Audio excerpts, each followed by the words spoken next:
Mucho, maestro Edilberto, licenciado David Charles, por la oportunidad que me dan de estar aquí con ustedes presentando esta ponencia que quiero dar una pequeña charla que va dirigida principalmente a los desarrolladores de software y las implicaciones que tiene legalmente el crear una obra de esta magnitud. Los desarrolladores de software lo único que tienen tiempo es estar pensando en cómo crear nuevas obras y no se detienen a pensar en las implicaciones que ello lleva. Por eso es que se nos ocurrió en conjunto con ustedes la idea de poder compartir un poco la experiencia y los conocimientos que tenemos al respecto. Eh, Principalmente va dirigida a desarrolladores de programa de cómputo, pero también veo que hay muchos abogados y amigos aquí que nos hacen favor de acompañarnos. Voy a tratar de usar un lenguaje claro para que sea entendible a todos ustedes y haré algunas acotaciones para desarrolladores de software y a su vez también para gente del medio que se dedica a la protección a la propiedad intelectual o a cualquier otro ámbito del derecho. De una vez dicho lo anterior, yo creo que es momento de iniciar y voy a dar una pequeña introducción de cómo va a ser esta ponencia y vamos a empezar con una breve introducción de qué son los programas de cómputo. Vamos a hablar un poco de cuáles son estos famosos derechos de autor, qué implican, qué significan, cuál de ellos están directamente involucrados en materia de derechos, en materia de programas de cómputo. Por otra parte, vamos a ver cómo los desarrolladores de software deben de contratar con terceras personas, si es que van a contratar empleados para desarrollar sus programas o es que van a contratar a terceros que son totalmente ajenos a su empresa. Igualmente vamos a tocar un poquito el tema de cómo vamos a explotar esas obras, cómo vamos a otorgar licencias, cómo debemos de celebrar contratos de distribución y cómo vamos a celebrar contratos de transmisión de nuestras obras y no confundir estos contratos entre sí, que es generalmente y es muy recurrente con los desarrolladores de software. Por penúltimo, vamos a ver si es necesario o no registrar los programas de cómputo, si existe alguna disposición que nos obliga a registrarlo, si es así, en dónde y cómo se hace. Y por último, los medios de defensa que van a tener los desarrolladores de software cuando se ven violentados en sus derechos de autor. Dicho lo anterior, iniciaremos con saber qué son los programas de cómputo y cómo están considerados de acuerdo a nuestro derecho. Los programas de cómputo son considerados como obras del derecho de autor. En el acuerdo sobre los aspectos de derecho de propiedad intelectual relacionados con el comercio, mejor conocido como ADPIC, que es un tratado internacional que tiene celebrado México, señala que el software se considerará como si fuera una obra literaria, en efecto, como si fuera un libro. Así, en materia nacional y en materia internacional, los programas de cómputo tienen la misma regulación que una obra literaria. Por tanto, si un programa de cómputo está considerado como una obra del derecho de autor, debemos hacer un breve análisis que sea entendible y en un lenguaje coloquial de qué es este famoso derecho de autor que tanto se habla sin que muchas veces se entienda y cómo va a ser útil para ustedes desarrolladores de software, así como a los abogados que nos hacen favor de acompañarnos y asesoren a sus clientes de una manera correcta. Entenderán por qué es importante conocer el contenido y lo intentaré explicar de una forma sencilla. De cualquier manera, si al final de la charla hubiera alguna pregunta, hubiera alguna duda o quisieran que explicara algo con mayor detenimiento, les pido que anoten sus preguntas o bien las pongan ahí en el chat para que Gilberto o el licenciado David Chávez nos hagan favor de irlas anotando, ir tomando nota y al final de la misma podamos hacerlas. O bien, de manera directa, abrimos micrófono para ustedes, abrimos cámara y con todo gusto podremos ir despejando esta duda. Es muy importante para ustedes, para los desarrolladores de software, dejar muy claros estos temas, pues es muy común, y más de lo que ustedes creen, que los desarrolladores de software que tanto dinero y tiempo invierten en la creación de sus obras, no celebren debidamente los contratos que deben de hacer para que sus obras queden debidamente protegidas a su favor y no a favor de las personas a las que les contrataron y pagaron para desarrollar ese software. Con esta charla queremos ayudar principalmente a la industria del software, sobre todo la nacional, que rara vez acude a una persona que sepa orientarlo y los asesore debidamente para que protejan sus creaciones, brindándoles con esto una orientación con la cual puedan proteger de acuerdo a lo que requiere nuestro derecho. Dicho lo anterior, vamos a ver lo que es el derecho de autor y la importancia que tiene. El derecho de autor es la protección que le va a conceder el Estado a los creadores de obras reconocidas como tal por nuestra legislación. Así el gobierno nos va a otorgar determinadas prerrogativas, determinados derechos exclusivos a los desarrolladores de software, derechos que se van a generar desde el momento en el que esos códigos fuente que ustedes están creando por sí o por alguna otra persona sean fijados en un soporte fuera material. Desde ese momento están protegidos sus derechos de autor. Esta es una figura que se llama en el derecho como protección automática. De hecho, la ley no nos obliga de ninguna manera a que los desarrolladores de software registren sus programas. No es obligatorio este registro para que se les reconozcan sus derechos y se les deban de respetar, lo cual en adelante vamos a explicar a mayor detalle. Esta no necesidad de registrar los programas de cómputo se conoce como la falta de formalidad. Es un principio que también reina en materia de derechos de autor. Así es que el derecho de autor, ustedes han escuchado que lo mencionan bastante y lo relacionan generalmente con cantantes, con compositores, con artistas. Pero en términos generales, ¿cómo es que se compone este derecho de autor? ¿Y cuáles son esos derechos que contemplan nuestras leyes y los tratados internacionales y que les conceden a ustedes como desarrolladores de software en virtud de este derecho de autor? El derecho de autor contempla dos grandes ramos, dos grandes derechos, que son los derechos morales y son los derechos patrimoniales. Estos derechos morales son los que van a venir de manera primigenia al autor. Desde el momento en que nace la obra, esos derechos morales se les conceden a los autores como tal. Estos derechos morales es el divulgar. En el caso, y voy a hablar específicamente nada más de programas de cómputo, no me voy a detener en cuestiones musicales, en cuestiones artísticas, no, únicamente lo que va a aplicar a ustedes como desarrolladores de software. Así es que si no menciono alguno de estos derechos patrimoniales o alguno de estos derechos morales, no es porque no lo quiera hacer, sino porque quiero enfocar la plática exclusivamente a la gente que desarrolla programas de cómputo.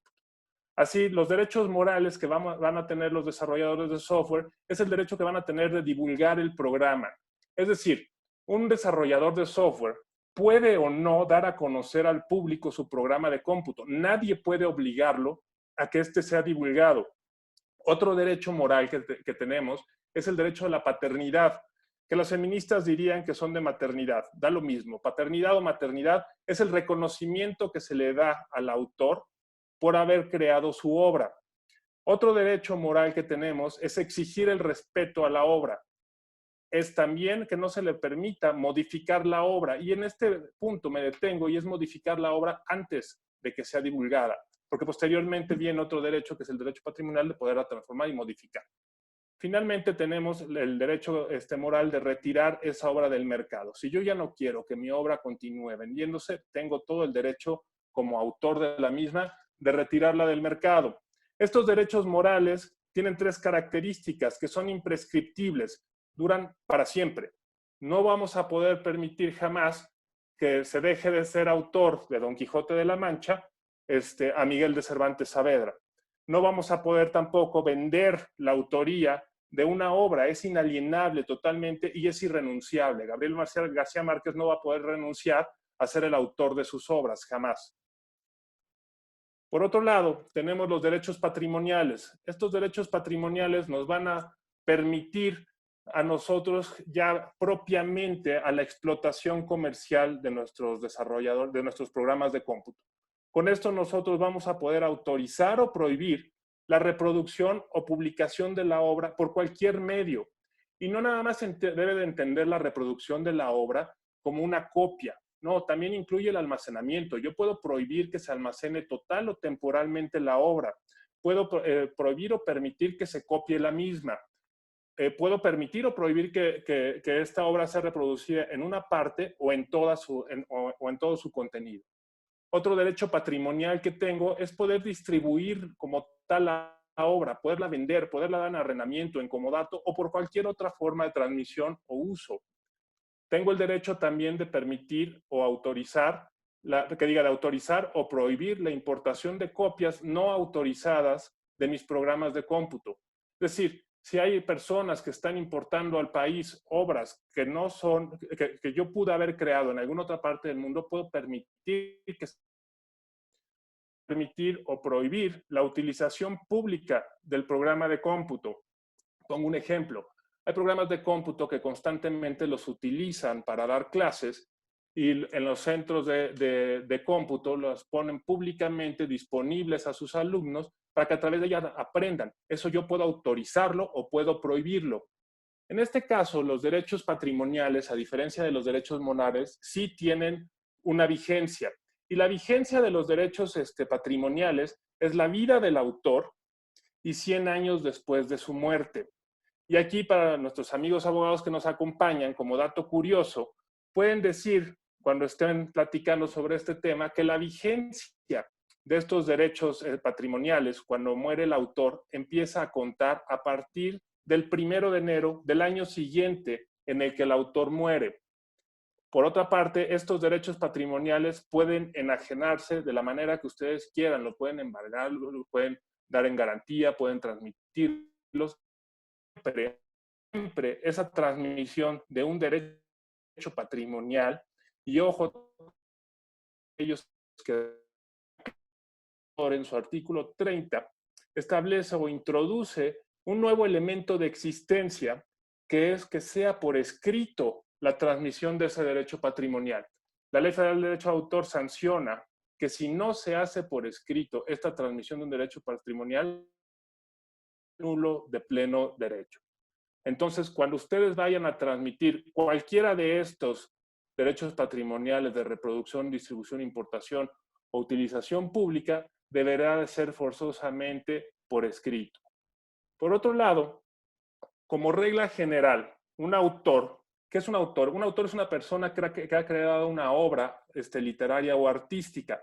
La regla general es que el autor, de acuerdo a nuestra ley, solamente puede ser una persona física, incluyéndose en el tema de los programas de cómputo. Y aquí fue donde surgió la curiosidad y la inquietud de hacer esta ponencia, puesto que es donde se complica la situación para los desarrolladores de programas de cómputo cuando son personas morales o cuando encomiendan sus obras a otras personas, sean físicas o morales. Y les voy a poner un ejemplo.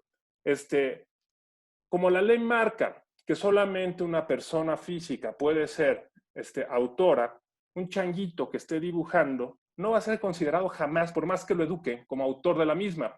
Por tanto, de manera primigenia, una obra para las empresas solamente podrá ser titular esta de los derechos de autor como excepción. Así también podrán ser considerados como autoras, para lo cual deben de cumplir con diversos requisitos que marca la ley al respecto y tener con sus colaboradores, terceros u otras empresas que les desarrollan sus proyectos, los contratos correspondientes en los cuales se establezcan con precisión estas excepciones al derecho. Si lo anterior, conforme a lo que establece nuestra legislación nacional, así como nuestros tratados, tenemos una constancia de en un momento dado ser considerados como autoría de ese colaborador, de ese empleado o de ese tercero, instrucciones, bueno, bajo desarrolló el programa. Van a pasar años sin que el programa se dé cuenta de ello, pero el día que lo haga, los va a realizado obras de su autoría, hecho hacerlo, corriendo las empresas desarrolladores de software no solo el riesgo de perder todo el patrimonio que invirtieron en el desarrollo y que les generó la explotación de estos derechos de autor, sino que pueden verse inmiscuidos en un problema en materia penal. Así pues, consideramos que es importante que ustedes tengan la precaución de cada vez que estén realizando estas obras, escrito y a través de los contratos correspondientes que vamos a ver más adelante. En las auditorías que generalmente hacemos, nosotros lo que analizamos es desde el momento en el que ustedes contratan a su personal o contratan con terceros y vemos cómo es que lo hicieron, hasta el momento en el que ustedes van a comercializar y ya van a explotar estas obras a través de los contratos de licencia, de transmisión o de distribución que tengan con sus clientes. Aquí hago un señalamiento que también es importante que verifiquemos, y ustedes que han desarrollado ya un sinnúmero de programas de cómputo, vean si dentro del programa de cómputo que desarrollaron tuvieron la precaución de ponerle el logotipo del copyright, la C envuelta en un círculo, el año en que produjeron esta obra, el título o el nombre de la persona que la desarrolló, su domicilio, y si pusieron la leyenda que los derechos están reservados sobre esta obra. Si no lo hicieron, más o menos al final de esta charla, les voy a explicar cuál es la razón de esto y lo van a entender. No pasa nada si no lo hicieron. Sin embargo, es importante que lo hagan. ¿Para qué? Lo veremos más adelante. ¿Cómo son los tipos de contratación que pueden ustedes tener con respecto a las personas físicas o personas morales con las que van a desarrollar sus programas de cómputo? Existen dos figuras que les conciernen en este momento a ustedes en cómo podrían contratar si ustedes no son los que directamente van a programar ese software.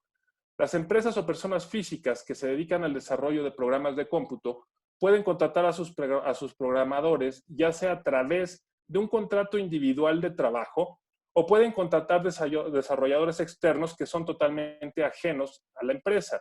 Cada uno de estos contratos tiene sus peculiaridades.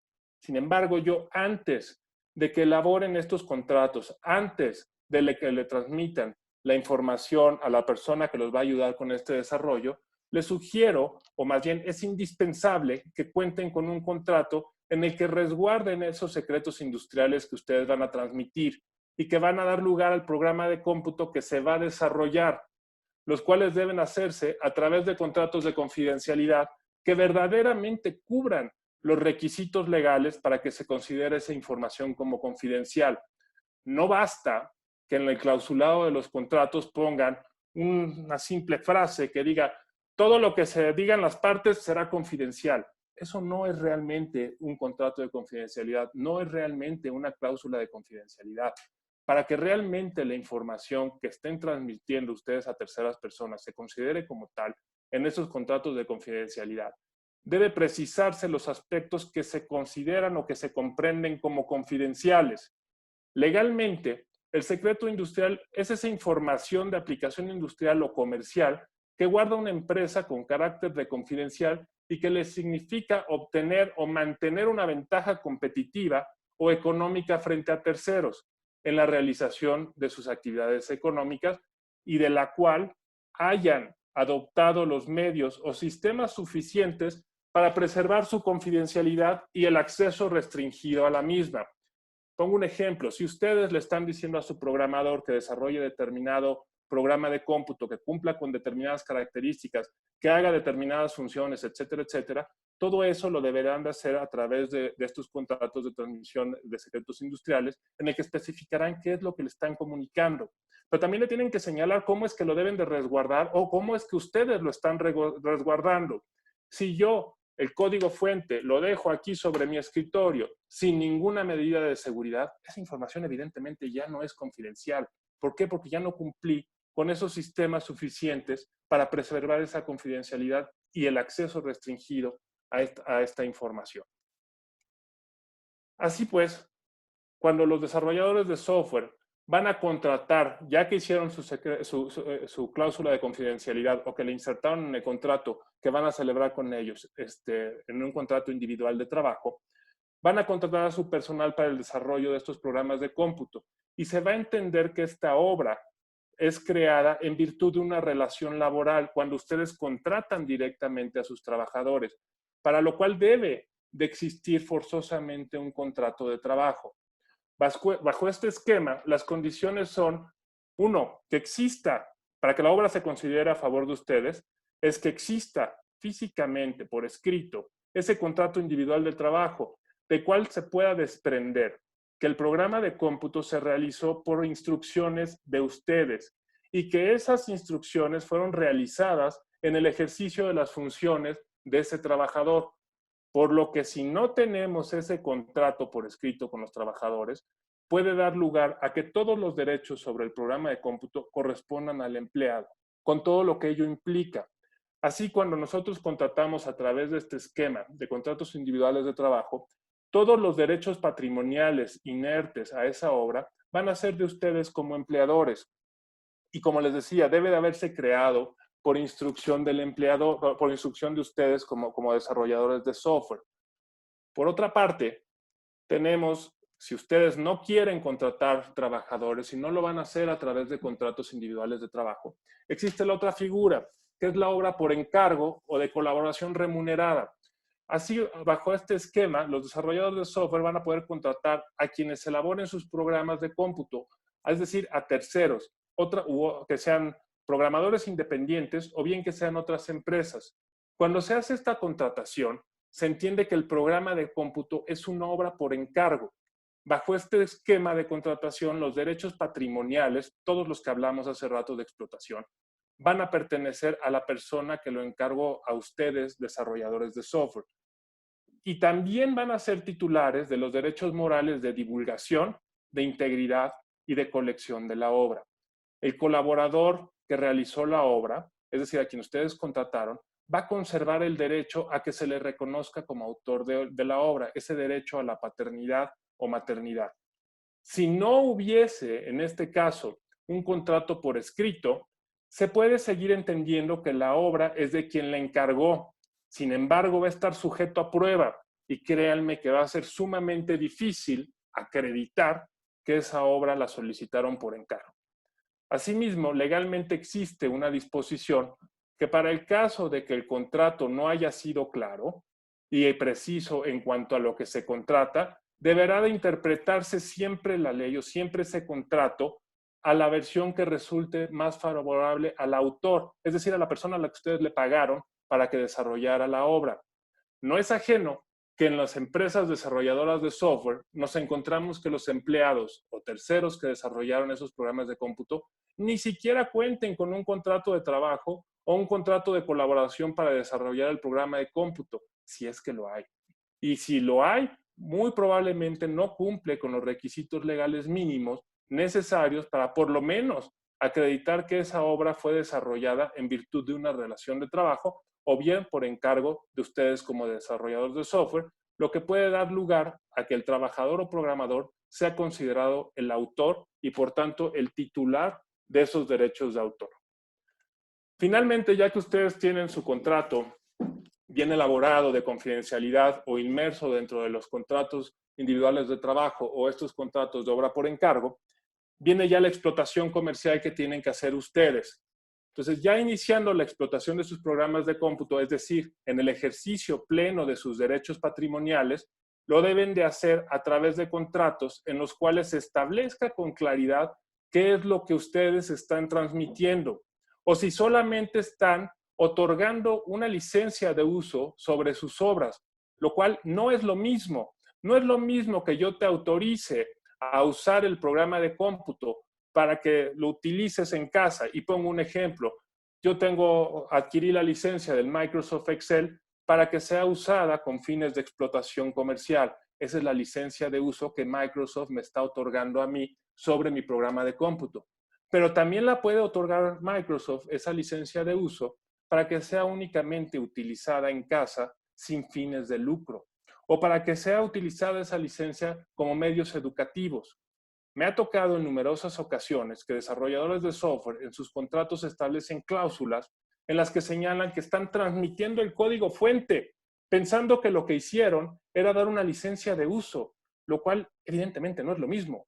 Cuando tú transmites el código fuente, cuando tú transmites toda la obra, incluso me ha tocado ver asuntos en los que transmitieron o contrataron a través de una obra por encargo, creyendo que lo que estaban haciendo era dar una licencia de uso sobre el programa de cómputo, lo cual no tiene absolutamente nada que ver. Las consecuencias jurídicas son totalmente distintas. No es lo mismo que yo te transmita la propiedad de todos los derechos patrimoniales inmersos en el programa de cómputo, a que nada más te autorice a que utilices el programa de cómputo con fines educativos.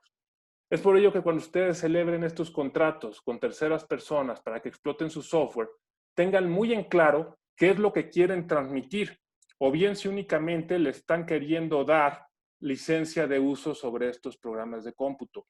Fijen el alcance de su responsabilidad sobre esas obras, los alcances que va a tener esa licencia de uso, si es lo que están otorgando ustedes, y si van a poder explotar comercialmente la obra o no. Pero tienen que ser muy específicos en su contratación. Finalmente, se revisa, como les decía anteriormente, si también tuvieron ustedes la precaución de insertar el símbolo de copyright en sus programas de cómputo.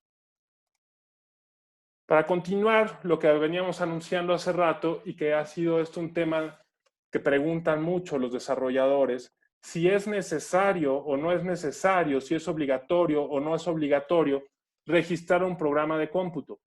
De acuerdo a nuestra legislación y a los tratados internacionales de los que México es parte, no existe ninguna obligación de registrar los programas de cómputo ante ninguna autoridad, pues como ya lo hemos dicho, los programas de cómputo se encuentran protegidos desde el momento mismo en que estos están fijados o se plasman en un soporte material, lo que decíamos anteriormente del principio de protección automática. Automáticamente, desde que ese programa de cómputo está en un soporte material, está protegido. Sin embargo, mi consejo es que registren sus obras. ¿Por qué? Muy simple. Cuando registramos nuestras obras de cómputo, estamos generando una prueba que en derecho se le conoce como una presunción, que quiere decir que ese programa de cómputo se presume que es nuestro y así, si vamos a suponer que un tercero registra esa obra o una persona afirma, perdón, no registra, afirma que la obra es suya, nosotros ya tenemos una obra registrada previamente ante la autoridad correspondiente, que en México es el Instituto Nacional de Derecho de Autor, y con lo cual estamos generando una declaración, tiene únicamente el efecto declarativo, de decir que esa obra es nuestra y corresponderá a la persona que está afirmando ser el autor que él la desarrolló.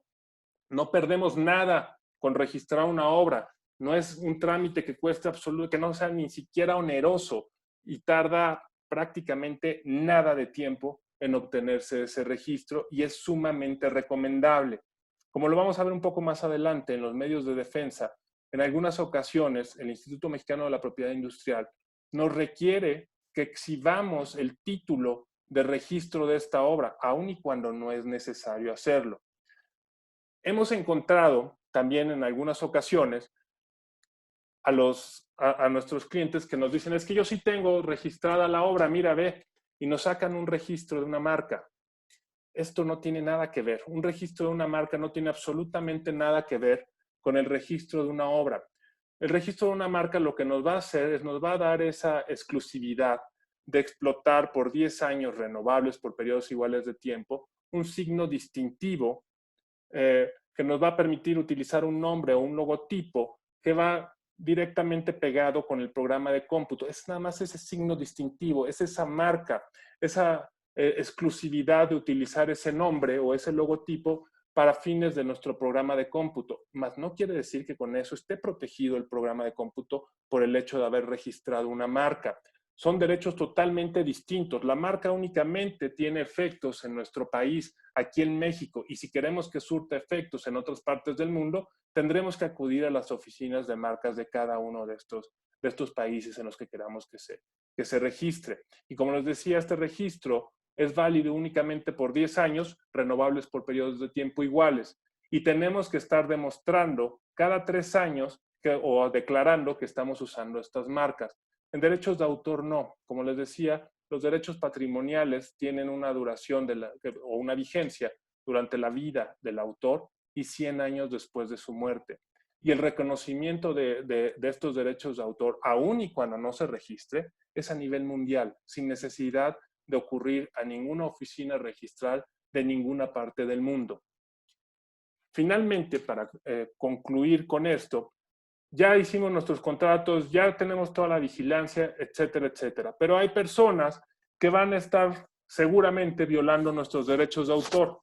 Y aquí voy a hablar y detenerme un poco en los medios de defensa que tenemos vigentes en nuestro país y que ha sido la piedra angular sobre la que este despacho se ha especializado desde hace más de 15 años y que son esos medios que van a tener ustedes para proteger y defenderse de la gente que esté utilizando sin su consentimiento estos derechos de autor. Aquí voy a empezar con los medios de defensa que podemos llamar de amigable composición. Uno de ellos es muy sencillo, es sumamente económico y ha sido en sus ocasiones sumamente exitoso para nuestros clientes y es hacer una llamada telefónica o un correo electrónico solicitándole a las personas que se desistan de seguir utilizando obras del derecho de autor, propiedad de los desarrolladores de software. En muchas ocasiones acceden y dejan de utilizarlo. Si este método de amigable composición, que repito, no nos va a llevar gran tiempo, no funcionara, tenemos otro medio alternativo también, que es la veniencia ante el INDAUTOR, ante el Instituto Nacional del Derecho de Autor, que es una solicitud que le vamos a presentar a esa autoridad, en la que le vamos a pedir que acerque a las partes a conciliar y evitar una controversia futura. El INDAUTOR va a requerir la presencia del representante legal de la empresa que está violando los derechos de autor o de la persona física, así como la presencia de nosotros o de ustedes como desarrolladores, para tratar de conciliar esas diferencias que pudieran tener. También es un método exitoso en muchas de las ocasiones y ahí mismo se pueden obtener convenios de transacción para evitar una controversia futura. Ya como último medio, y ya lo pongo entre comillas, de amigable composición, podemos solicitarle al Instituto Mexicano de la Propiedad Industrial, como autoridad encargada de realizar visitas de inspección a petición de parte, para que vaya al domicilio donde consideramos que se están violando algunos de los derechos de autor de los desarrolladores de software y que se constituyan para verificar si esto está sucediendo o no. Y aquí les decía que puede considerarse como de amigable composición o no, dependiendo de cómo lo pidamos. Si nosotros pedimos únicamente la visita de inspección, acudimos al domicilio, revisamos y podemos llegar a un convenio de transacción con esa persona, pudiera considerarse como que fue en amigable composición. Ya como medida, si solicitamos una medida provisional para que el instituto aperciba a esa persona o evite que esas personas sigan cometiendo esas violaciones al derecho de autor, ya entraría más hacia el lado de los procedimientos contenciosos. Aquí esas medidas provisionales que generalmente se le solicitan al Instituto Mexicano de la Propiedad Industrial pueden consistir en que se retire de la circulación o impida que nuestros programas de cómputo sigan circulando en el mercado. Podemos solicitar que se prohíba la comercialización o el uso de esos derechos que se están infringiendo. Podemos también solicitar el aseguramiento de los programas de cómputo que se están violando. Vamos a suponer que los programas de cómputo están almacenados en una computadora. Lo que hace el instituto es asegurar con sellos de clausurado o con sellos que no permiten ya el uso de esa computadora para resguardarlo mientras dure el procedimiento que en su momento se iniciara. Se puede ordenar también que se suspendan las posibles violaciones que se están cometiendo, o bien incluso se puede ordenar que se clausure el establecimiento cuando todas las medidas anteriores no sean suficientes para evitar esas violaciones a los derechos de autor. Y ya, ahora sí, en los temas de procedimientos contenciosos, tenemos las infracciones en materia de comercio, que son procedimientos que se llevan a cabo ante el Instituto Mexicano de la Propiedad Industrial y son seguidos en forma de un procedimiento administrativo en el cual generalmente se inicia a petición de parte y se le va a solicitar a la autoridad que sancione a las personas que están usando, explotando, reproduciendo o copiando nuestros programas de cómputo sin nuestro consentimiento, siempre y cuando esas conductas se vayan a estar haciendo con fines de lucro. Esto lo podemos solicitar de manera simultánea. Este procedimiento se puede iniciar de manera simultánea con la aplicación de una medida provisional. Asimismo, se aconseja, de hecho es la prueba reina en esta materia, se solicita una visita de inspección al domicilio de la empresa que está violando o que presumimos que está violando los derechos de autor. ¿Qué va a pasar si el inspector se constituye en el domicilio en el que señalamos, en el que se están cometiendo estas posibles violaciones al derecho de autor, y yo como empresa digo, no te dejo pasar y hazle como quieras? Cualquier abogado puede pensar que con eso nos salvamos porque debe de haber un citatorio previo, porque debe de entenderse con el representante legal. Sin embargo, no es así. Este tipo de visitas de inspección, al ser visitas de carácter sorpresivas, tiene la obligación, la persona que se encuentre, no importa que no esté el representante legal, es más, no importa que no vaya dirigida a la persona que está dentro de ese domicilio, tienen la obligación de permitirle el paso y dejar hacer la visita de inspección. Si no lo dejas hacer esta visita de inspección, primero, se van a presumir ciertos los hechos que estamos imputando. tú no me dejas pasar, es porque seguramente sí estás violando mis derechos de autor. De lo contrario, me dejarías entrar sin ningún problema.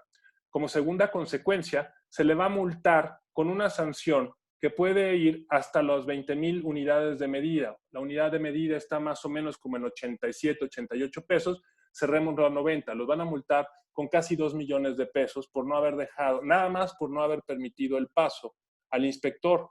O bien los pueden clausurar con una clausura temporal que generalmente ponen entre 10 y 15 días hábiles. El procedimiento sigue, no con eso se detiene, el procedimiento sigue, el procedimiento de fondo va a continuar y la consecuencia legal al final de este procedimiento, si ustedes no acreditan, o bueno, si la persona que está violando sus derechos de autor no acredita haber tenido la autorización por parte de ustedes para reproducir esa obra, la multa va a ir de las 5,000 unidades de medida a las 40,000 unidades de medida. Estamos hablando de aproximadamente entre 450,000 pesos y 3,600,000 pesos. Pero, ¿se acuerdan que les dije casi al principio que si ustedes habían tenido la precaución de señalar esa C envuelta en un círculo en la que se menciona el año en el que ustedes publicaron esta obra y que es una obra protegida por el derecho de autor y que ustedes son los titulares de esa obra, cuando se hace una violación de esta naturaleza, la ley considera que se hizo a sabiendas de que lo que estaba haciendo estaba mal. Por tanto, se prevé una sanción del doble de la que mencionamos anteriormente, es decir, la sanción mínima debieran ser 900,000 pesos y la máxima 7,200,000 pesos.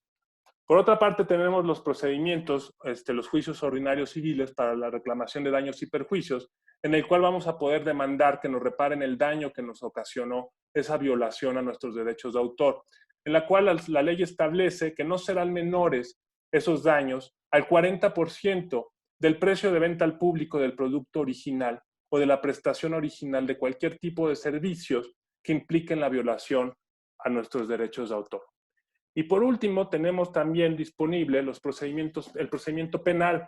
Como ustedes saben, la violación de derechos de autor es un delito, el cual se puede iniciar este procedimiento si se está dolosamente usando con fines de lucro y sin nuestra autorización nuestros programas de cómputo.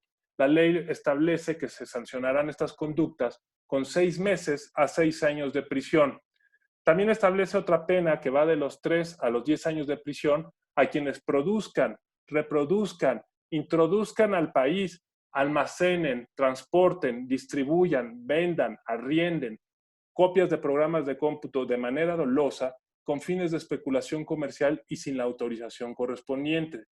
Y si estos programas de cómputo se están vendiendo igual sin su autorización en la vía pública, las sanciones que se establecen son de 6 meses a 6 años de prisión. Yo con esto concluyo la exposición que espero que les haya sido de utilidad y les agradezco su presencia. Como lo mencioné al principio de la exposición, ahorita abro micrófono, le voy a pedir al maestro Edilberto López que nos haga favor de ver qué preguntas existen y si existe alguna pregunta que les den el uso de la voz, abrimos este micrófono, abrimos cámara y con gusto si les puedo responder, así lo haré. Muchas gracias. Muchísimas gracias, Miguel. Bastante completa tu presentación, la explicación, evidentemente dominas el tema y tienes todo el conocimiento y la experiencia. Y bueno, pues muchas felicidades, Miguel. Muchas gracias. Algunas preguntas. Voy a irlas pues leyendo y quisiera abrir micrófono de las personas que las han realizado. Les pediría, porque prácticamente todos los participantes tienen su cámara cerrada, que al momento en el que vayan a formular su pregunta, pudieran abrir también su cámara para conocerles, para verles y para que el maestro Miguel Ángel pueda darles una respuesta pues personal. Dice Miguel Velázquez, ¿un contrato de obra por encargo puede tener validez si se realiza de manera oral? Mira, esa es una discusión que se ha tenido y que hemos platicado en varias ocasiones con diferentes personas que se dedican al derecho de autor. La ley en el artículo 30, la Ley Federal de Derecho de Autor, señala que toda transmisión de un derecho patrimonial deberá ser invariablemente por escrito. Sin embargo, mi punto de vista es que una obra por encargo no es lo mismo que una transmisión de un derecho patrimonial.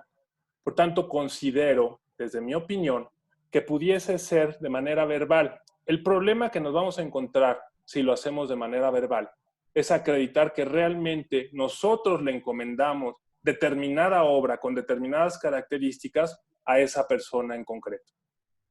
Bien, gracias, Miguel. Voy a abrir el micrófono a Manuel Magaña para que formule su pregunta directamente. Adelante, Manuel. ¿Qué tal, Miguel? Pues primero felicitarte, excelente tu charla y además pues orgullosamente maestro de nuestra maestría en propiedad intelectual. Te quiero preguntar, Miguel, si tú consideras que en un contrato de obra por encargo, ya ves que el que encarga tiene los derechos de integridad sobre la obra. Comentarte, ¿tú consideras que estos derechos de integridad corresponden al derecho moral de respeto y de modificación? Es decir, en un contrato de obra por encargo, ¿el que encarga puede modificar la obra con ese derecho de integridad o no? ¿Tú qué consideras? Manolo, muchas gracias y aprovecho la oportunidad para saludarte y te agradezco que estés aquí con nosotros, que además es un honor para mí que estés aquí. Mira, yo considero desde mi punto de vista que el derecho de autor, en cuanto a lo que corresponde al derecho moral de modificar la obra, considero que esta modificación de la obra debe de ser antes de que sea divulgada. Es mi punto de vista, de que el autor solamente pudiese modificar la obra hasta antes de que la obra fuera publicada. Ya después, el hecho de la obra como derecho patrimonial, de hacer esas modificaciones, esas transformaciones, ya corresponderá a que sea el titular de esos derechos patrimoniales.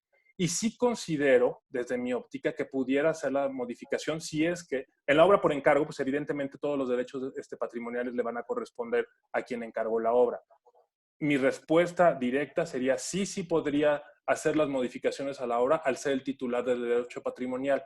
Yo considero que el derecho moral, los derechos morales, el de modificar la obra, se debe de ejercer hasta antes de que la obra salga públicamente. Gracias.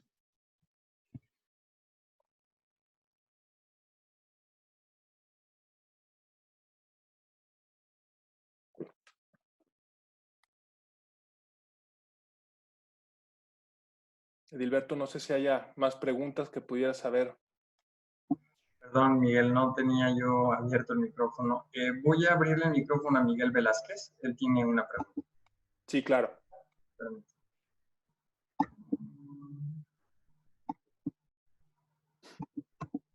Adelante, Miguel. Hola, ¿me escuchan? Sí. Sí. ¿Qué tal? Miguel, primero felicitarte, excelente charla, como siempre, Muchas gracias. un maestro en el tema. Y bueno, y mi pregunta es específicamente en el tema del código fuente o del soporte material.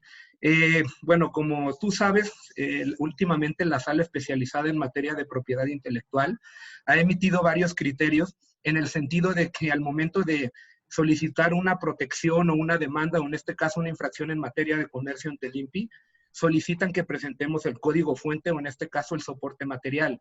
¿Tú qué opinas de esa situación? Porque bueno, pues considero yo que es un poco complicado el tema de presentar el código fuente, pero bueno, la sala, los magistrados nos lo están solicitando. Gracias, Miguel. Te agradezco como siempre tu presencia y además tu pregunta tan puntual y además tan actual. Porque es cierto que la sala especializada en materia de propiedad intelectual últimamente ha adoptado el criterio de que al momento de estar solicitando un procedimiento contencioso, tengamos que exhibir el código fuente de las obras que están protegidas, lo cual desde mi punto de vista se me hace una total aberración, porque el código fuente como tal no es el objeto del derecho de autor. El derecho de autor, y así ya lo ha resuelto, en los 3 casos que me ha tocado vivir de cerca y que ha salido la resolución de la sala especializada en materia de propiedad intelectual, en el sentido que debemos de exhibir el código fuente, hemos recurrido las resoluciones y el tribunal colegiado, en los 3 casos, que han sido casos distintos, ha sido coincidente en que no debemos de presentar ese código fuente. ¿Por qué? Porque si presentas los certificados del derecho de autor, ya tienes la primera presunción de que la obra es tuya. Y vámonos al peor de los casos, que como lo decía anteriormente, no registramos la obra porque no tenemos obligación de hacerlo y no se nos dio la gana, simplemente porque no estamos obligados a hacerlo. Pero si presentamos cualquier medio de prueba que acredite que nosotros somos los titulares de esa obra, y pongo el ejemplo, cuando tú abres un programa de cómputo o simplemente ahorita cojan el primer libro que tengan ahí a la mano, como decíamos que un programa de cómputo se asemeja en su regulación, es prácticamente idéntico que una obra literaria. Si tú ahorita tomas un libro, no vas a necesitar ningún perito en materia de derechos de autor para poder saber quién es su autor. Y así lo marca la ley, si no me equivoco, en el artículo 17 de la Ley Federal de Derecho de Autor, la Convención de Berna y diferentes tratados internacionales, nos señala que se considera autora la persona cuyo nombre aparezca en el texto de la obra. Entonces, si yo acredito durante el procedimiento, al momento en el que ejecuto un programa que dice copyright a favor de Miguel Velázquez, no necesito presentar ningún soporte material. Basta con que en la inspección ocular que se haga, observe el inspector que ese libro, que ese programa de cómputo contiene el nombre de esa persona para que se presuma legalmente que esa obra pertenece a Miguel Velázquez en este caso. Y así lo ha resuelto afortunadamente en los 3 asuntos que me han tocado ver el tribunal colegiado. Okay, muchísimas gracias. A ver si me las puedes hacer llegar, Miguel, las resoluciones que tengas de los colegiados, porque pues nos ilustraría mucho también tener el referente del tribunal, pero muchísimas gracias por la respuesta. Al contrario, Miguel, muchas gracias. Muchas gracias, Miguel. Le voy a abrir el micrófono a Francisco González de Cosío, quien también tiene una pregunta para ti, Miguel. Muchas gracias. Adelante, Francisco. ¿Y me escuchan? Sí. Sí, perfectamente. Pues Miguel, igual muchas felicidades por la exposición bastante clara. Y gracias. Pregunta que cuando se hacen las visitas de inspección que mencionabas, que puede llegar la autoridad incluso sin una orden judicial o una orden administrativa, ¿qué medios de defensa puede tener la empresa o donde se practique esa visita? Porque sería tanto como poder yo estar acusando a cualquier empresa o a cualquier, pues sí, a cualquier empresa o a cualquier persona de que violan mis derechos de autor y puedan entrar a un domicilio, a una empresa y meterse a lo mejor hasta volarse información, ¿no? Entonces, ¿qué garantías como ciudadano podría tener en defensa ante una situación de este tipo? Gracias, Francisco. Mira, no es que pueda entrar el INPI sin ninguna orden, vamos a partir de ese principio. Sí tiene que llevar evidentemente una orden administrativa, es una orden de cateo administrativa con la cual se van a detallar específicamente cuáles son los puntos que se van a verificar. No es que vaya a poder la autoridad llegar y vaciar los discos duros con toda la información que ello implica a otro disco duro y llevarse toda esa información. No, se precisa con exactitud qué es lo que se va a buscar. No puede excederse de sus facultades el INPI, en este caso a través de sus inspectores. Los medios de defensa que tienes contra una orden de inspección, si es que esta no se llevó de acuerdo a los procedimientos que marca, si no me equivoco, empieza en el 199 bis de la legal, ahí te marca todos los pasos que debe decirse cuando se realice esta visita de inspección. Si la visita de inspección no se realizó conforme a esos puntos, al final del procedimiento, si se considera que la visita de inspección está viciada de alguna nulidad, tenemos el procedimiento contencioso ante el Tribunal de Justicia Fiscal y Administrativa. Ahí se recurre en juicio de nulidad ante la Sala Especializada en Materia de Propiedad Intelectual, o bien tienes el recurso de revisión ante la superioridad en el propio INPI. Si por alguna razón tú no permitiste el paso, aquí estoy hablando, el primer caso que te estoy hablando es en el caso de que sí se permitió el paso, sí se llevó a cabo la visita de inspección. En el segundo caso, en el que tú no le hayas permitido a la autoridad el paso a hacer esta visita de inspección, en ese caso te van a multar, como lo platicaba hace rato, o te pueden clausurar el negocio. Contra la multa que te pongan, contra esa multa tú puedes solicitar de igual manera el juicio contencioso, igual ante la sala especializada en materia de propiedad intelectual, o bien el recurso de revisión. En estos casos es procedente por esa resolución definitiva, no de fondo, sino en cuanto al tema de que tú no permitiste y cometiste una infracción, no en materia de comercio, sino una infracción en materia de propiedad industrial, que son diferentes, al artículo, me parece que es 213, no recuerdo la fracción, y es una infracción totalmente distinta a la infracción en materia de comercio. Y contra esa resolución, tú sí vas a poderlo impugnar ante juicio de nulidad o en el recurso de revisión, Francisco. Excelente, muchísimas gracias, Miguel. Tenemos una pregunta de Gerardo Rivas. Gerardo, tienes ya también habilitado para poner tu micrófono. Adelante. Muchas gracias. Pues un gusto, un honor presenciar la ponencia. Gracias, Mike. La pregunta es en el tema de si un correo puede soportar la obra por encargo.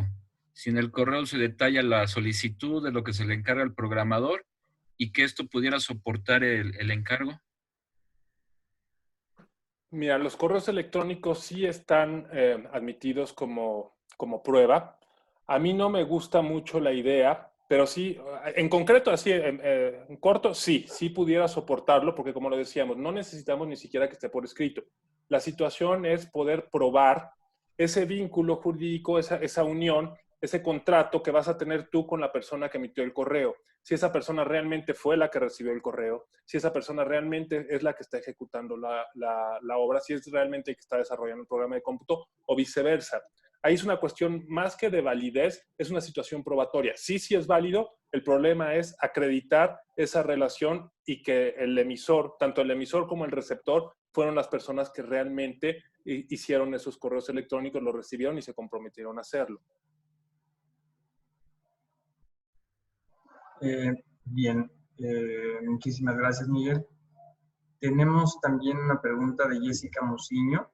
Jessica, ya tienes también habilitado tu micrófono. ¿Puedes reactivarlo en este momento, por favor?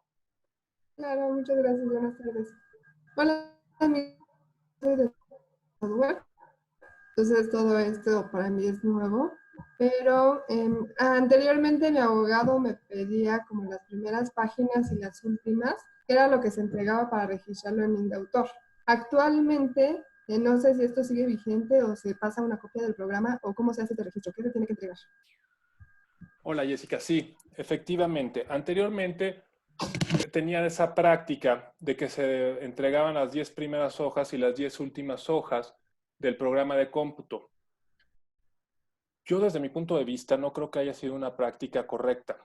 ¿Por qué? Porque no estás entregando realmente el soporte material, no estás realmente entregando lo que tú hiciste, sino nada más una parte, las 10 primeras y las 10 últimas hojas. Puede ser un indicio, sí puede ser un indicio. Finalmente, el registro, como lo decíamos anteriormente, únicamente tiene efectos declarativos. Lo pongo en español porque me dijiste claramente que eres desarrolladora de software. Únicamente nos va a acreditar esa declaración que hacemos ante el Indautor, va a decir que nosotros somos el autor de eso que presentamos. Entonces, si tú presentaste las 10 primeras y las 10 últimas hojas, eso es lo que presentaste, eso es lo de tu autoría. Yo recomiendo presentar el código fuente, presentar el programa por lo menos en un ejecutable, si es que tu programa se ejecuta, presentarlo y así inscribirlo registrarlo en el Indautor. Creo que sería un registro mucho más completo que si nada más presentamos las 10 primeras y las 10 últimas hojas. Pero sí es una práctica o era una práctica sumamente común la que estás mencionando tú, Jessica. Bien, no sé si quedó resuelta la pregunta para Jessica. ¿Sí? Jessica, ¿quedó contestada tu pregunta? Excelente. Bien, Miguel, ya no tenemos más preguntas, de manera que no me resta más que primero agradecerte a ti el que hayas aceptado la invitación por parte del licenciado David Charles y un servidor para que pudieras, pues integrarte a este programa de webinars que estamos teniendo y que, como lo dijimos desde el primero, no tienen otra finalidad más que dar a conocer información que sea útil para un sector de la población en particular y que pues obviamente ante este conocimiento puedan minimizar riesgos y puedan tener pues otro tipo de conocimiento que antes no tenían, ¿no? Estamos buscando darles algo útil. Muchísimas gracias a todas las personas que se han conectado. Llevamos ya justamente 1 hora. Y bueno, pues no nos resta de verdad más que agradecerles por la paciencia, por el tiempo. El día de mañana vamos a continuar con esta serie de webinars y vamos a tener el que está intitulado como Tribunales cerrados y mediación abierta. El ponente del webinar del día de mañana es un servidor, Edilberto López Martínez, y me encantaría que pudieran acompañarnos. Posteriormente vamos a estarlos invitando, si ustedes no lo permiten, a eventos de esta naturaleza. El licenciado David Charles ya también nos ha hecho favor de compartirnos información en 2 webinars previos. Va a preparar también otro material muy preciso para empresas, para empresarios, para pymes. Y también tenemos ya programado un webinar en materia de mediación familiar, en donde va a estar invitada una amiga, una mediadora que también colabora con nosotros en esta firma legal, en L&L Servicios Jurídicos, y que pues es una persona especialista en temas de conflictos familiares. Ella es además psicóloga, es abogada y es mediadora. Entonces, bueno, pues muchísimas gracias. El webinar de mañana es a la misma hora, a las 5 de la tarde. El registro en el sitio web www.serviciosjuridicos.com.mx. Y pues muchísimas gracias a todos, que tengan extraordinaria tarde y que todos estén llenos de salud en casa. Muchísimas gracias, Miguel, muchísimas gracias, David, y muchísimas gracias a todos los que nos acompañaron el día de hoy. Muchas gracias. Gracias a todos.